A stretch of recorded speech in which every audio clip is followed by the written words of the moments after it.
ಹುಬ್ಬಳ್ಳಿಯಲ್ಲಿ ಮತ್ತೆ ಗುಂಡಿನ ಸದ್ದು ಕೇಳಿಸಿದೆ. ಅಂತಾರಾಜ್ಯ ದರೋಡೆಕೋರರ ಕಾಲಿಗೆ ಗುಂಡೇಟು ಬಿದ್ದಿದೆ.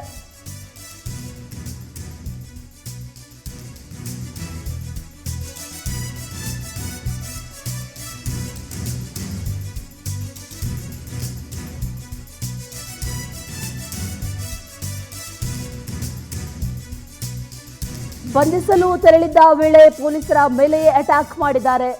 ಹುಬ್ಬಳ್ಳಿಯ ಮಂಟೂರು ರಸ್ತೆಯ ಬಳಿ ಖಾಕಿ ಫೈರಿಂಗ್ ನಡೆದಿದೆ. ಆರೋಪಿಗಳಾದಂಥ ನಿಲೇಶ್, ದಿಲೀಪ್ನನ್ನ ಪೊಲೀಸರು ಬಂಧಿಸಿದ್ದಾರೆ. ಮನೆಯ ಮೇಲೆ ಕಲ್ಲು ತೂರಿ ದರೋಡೆಯನ್ನ ಮಾಡಿದ್ರು ಈ ಕದೀಮರು. ರಾತ್ರಿ ವೇಳೆ ವಾಹನವನ್ನ ತಡೆದು ದರೋಡೆಯನ್ನ ಮಾಡ್ತಾ ಇದ್ರು ಈ ಕದೀಮರು. ಅವರನ್ನ ಅರೆಸ್ಟ್ ಮಾಡೋದಕ್ಕಂತ ಹೋಗಿದ್ರು.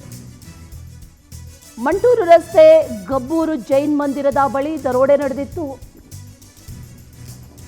ಮನೆ ಮೇಲೆ ಕಲ್ಲು ತೂರಿ ದರೋಡೆಯನ್ನ ಮಾಡಿದ್ರು ಈ ಕದೀಮರು. ಈ ಘಟನೆಯಿಂದ ಎಚ್ಚೆತ್ತಂತ ಸಿಬ್ಬಂದಿ ಚೆಕ್ ಪೋಸ್ಟ್ ಅನ್ನ ಕೂಡ ಹಾಕಿದ್ರು. ಆ ಚೆಕ್ ಪೋಸ್ಟ್ ಸಿಬ್ಬಂದಿಯ ಕಣ್ತಪ್ಪಿಸಿ ಎಸ್ಕೇಪ್ ಆಗಿದ್ರು ಕಳ್ಳರು.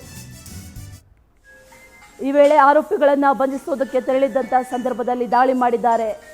ಪೊಲೀಸ್ ಸಿಬ್ಬಂದಿ ಮೇಲೆ ದಾಳಿಯನ್ನ ಮಾಡಿದ್ರು ಈ ಆರೋಪಿಗಳು. ಆ ಸಂದರ್ಭದಲ್ಲಿ ಫೈರಿಂಗ್ ಮಾಡಿದ್ದಾರೆ. ಬಂಧಿಸಲು ತೆರಳಿದ್ದಂಥ ಪೊಲೀಸರ ಮೇಲೆಯೇ ಅಟ್ಯಾಕ್ ಆಗಿದೆ. ಆ ದರೋಡೆಕೋರರಿಗೆ ಗುಂಡೇಟು ಬಿದ್ದಿದೆ. ದಿಲೀಪ್, ನಿಲೇಶ್ ಕಾಲಿಗೆ ಫೈರ್ ಮಾಡಿರೋದು ಪೊಲೀಸರು. ಘಟನೆಯಲ್ಲಿ ಪೊಲೀಸ್ ಸಿಬ್ಬಂದಿಗೂ ಕೂಡ ಗಾಯ ಆಗಿದೆ. ಕಿಮ್ಸ್ನಲ್ಲಿ ಚಿಕಿತ್ಸೆಯನ್ನ ನೀಡಲಾಗ್ತಾ ಇದೆ. ಇನ್ನು ಗಾಯಗೊಂಡಂಥ ಆರೋಪಿಗಳಿಗೂ ಕೂಡ ಅಲ್ಲಿ ಚಿಕಿತ್ಸೆಯನ್ನ ನೀಡಲಾಗ್ತಾ ಇರೋದು. ಹುಬ್ಬಳ್ಳಿಯ ಕಿಮ್ಸ್ನಲ್ಲಿ ಈಗ ಚಿಕಿತ್ಸೆಯನ್ನ ನೀಡಲಾಗ್ತಾ ಇದೆ ಎಲ್ರಿಗೂ ಕೂಡ ಅನ್ನುವಂಥ ಮಾಹಿತಿ ಲಭ್ಯ ಆಗ್ತಾ ಇದೆ. ಅಂತಾರಾಜ್ಯ ದರೋಡೆಕೋರರು ಇವರನ್ನ ಬಂಧಿಸೋದಕ್ಕೆ ಅಂತ ಪೊಲೀಸರು ಹೋಗಿದ್ರು. ಆ ಸಂದರ್ಭದಲ್ಲಿ ಅವರ ಮೇಲೆ ಅಟ್ಯಾಕ್ ಮಾಡಿದ್ರು. ಆ ಸಂದರ್ಭದಲ್ಲಿ ಅನಿವಾರ್ಯವಾಗಿ ಗುಂಡೇಟನ್ನ ನೀಡಬೇಕಾಯಿತು. ಆ ನಂತರದಲ್ಲಿ ಈಗ ಅಡ್ಮಿಟ್ ಆಗಿದ್ದಾರೆ. ಚಿಕಿತ್ಸೆಯನ್ನು ನೀಡಲಾಗ್ತಾ ಇದೆ. ಪೊಲೀಸರಿಗೂ ಗಾಯಗಳಾಗಿದೆ ಅನ್ನುವಂಥ ಮಾಹಿತಿ ಇದೆ. ಹುಬ್ಬಳ್ಳಿಯಲ್ಲಿ ಮತ್ತೆ ಈ ಗುಂಡಿನ ಸದ್ದು ಕೇಳಿಸಿದೆ. ಕಿಮ್ಸ್ ಆಸ್ಪತ್ರೆಯಲ್ಲಿ ಸದ್ಯಕ್ಕೆ ಅವರಿಗೆ ಚಿಕಿತ್ಸೆಯನ್ನು ನೀಡಲಾಗ್ತಾ ಇದೆ.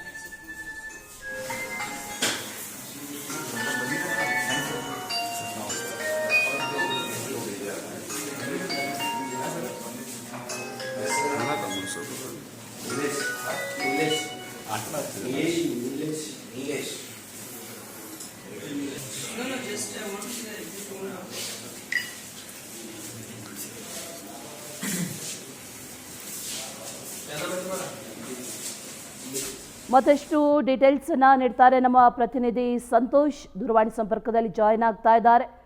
ಸಂತೋಷ್, ಯಾವಾಗ ನಡೆದಿರುವಂತಹ ಘಟನೆ, ಜೊತೆಗೆ ಯಾವೆಲ್ಲ ಕ್ರೈಮ್ ಆಕ್ಟಿವಿಟೀಸ್ ಅಲ್ಲಿ ತೊಡಗಿಕೊಂಡಿದ್ರು, ಡೀಟೇಲ್ಸ್ ಅನ್ನ ಕೊಡೋದಾದ್ರೆ ಸಂತೋಷ್.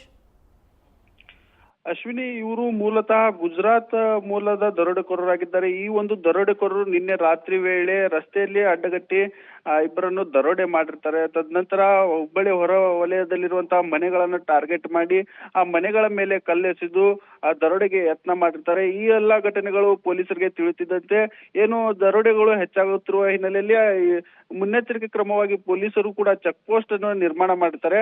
ಆ ಚೆಕ್ ಪೋಸ್ಟ್ ಅಲ್ಲಿ ಶಂಕೆಗೊಂಡಂತ ಆರೋಪಿಗಳನ್ನು ಬೆನ್ನತ್ತುವ ಸಂದರ್ಭದಲ್ಲಿ ಆರೋಪಿಗಳು ಏನು ಪೊಲೀಸರ ಮೇಲೆ ಹಲ್ಲೆ ಮಾಡಲು ಮುಂದಾಗ್ತಾರೆ. ಈ ಒಂದು ವೇಳೆ ನಾಲ್ಕು ಸುತ್ತು ಗಾಳಿಯಲ್ಲಿ ಗುಂಡ ಹಾರಿಸ್ತಾರೆ. ಆದರೂ ಸಹ ಆರೋಪಿಗಳು ಏನು ಪೊಲೀಸರ ಮೇಲೆ ಹಲ್ಲೆಗೆ ಮುಂದಾದಾಗ ಮತ್ತೆ ಗುಂಡು ಹಾರಿಸಿದಾಗ ಇಬ್ಬರು ಆರೋಪಿಗಳ ಕಾಲಿಗೆ ಗುಂಡೇಟು ಬಿದ್ದಿದೆ. ದಿಲೀಪ್ ಹಾಗೂ ನಿಲೇಶ್ ಎಂಬ ಆರೋಪಿಗಳನ್ನು ಈಗಾಗಲೇ ಪೊಲೀಸರು ಗುಂಡೇಟು ನೀಡಿ ಬಂಧನ ಮಾಡಿದ್ದಾರೆ. ಇನ್ನೂ 3 ಜನ ದುಷ್ಕರ್ಮಿಗಳು ಪರಾರಿಯಾಗಿದ್ದಾರೆ. ಈಗ ಆರೋಪಿಗಳಿಗೆ ಹುಬ್ಬಳ್ಳಿ ಕಿಮ್ಸ್ ಆಸ್ಪತ್ರೆಯಲ್ಲಿ ದಾಖಲಿಸಿ ಚಿಕಿತ್ಸೆ ನೀಡಲಾಗುತ್ತಿದೆ. ಅಶ್ವಿನಿ.